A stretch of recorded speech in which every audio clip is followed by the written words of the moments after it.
O Museo de Pontevedra contará cun consello asesor formado por 7 persoas de relevancia do sector cultural, académico e profesional. A proposta de regulamento que foi presentada esta mañá irá este venres á Comisión Informativa e será aprobada no vindeiro pleno provincial. Evitar que sexa unha mesa de institucións,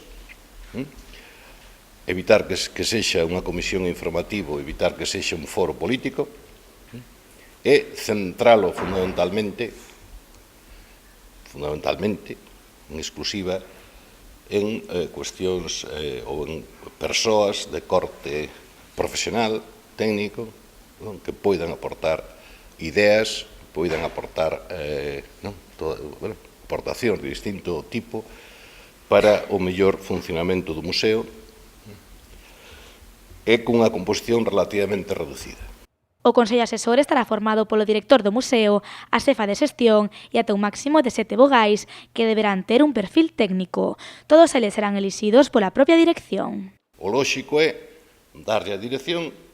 que está condicionada digamos, a cumplir con iso,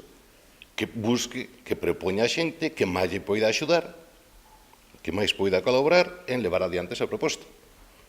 Evidentemente, se facemos un consello asesor en que con persoas que crean o contrario, creen que o museo hai que levar por outro lado, pois pouco nos podría aportar, porque ao final, se facemos caso, resulta que non se faría o que está,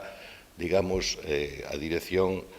obligada a facer, porque senón, cando cumpla o seu período, digamos, de caixa cabalialo, pois estaría en unha situación contraria. A intención é que este Consello Asesor traballe con autonomía e estabilidade, exerza unha supervisión das liñas estratégicas do museo, unha fórmula administrativa que foi ben recibida polo propio director.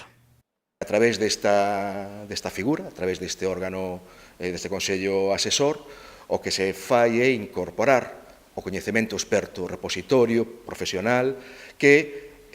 estes 7 profesionais relacionados con distintas disciplinas que teñen que ver co día a día dos museos, que poden ter que ver coa museoloxía, coa arqueoloxía, que poden ter que ver coa comunicación, que poden ter que ver coa fotografía ou antropoloxía, con distintas disciplinas que teñen que ver coa xestión diaria do museo, poden axudar a perfeccionar a xestión do museo cara a un museo mellor do que nestes momentos hai o Museo de Pontevedra.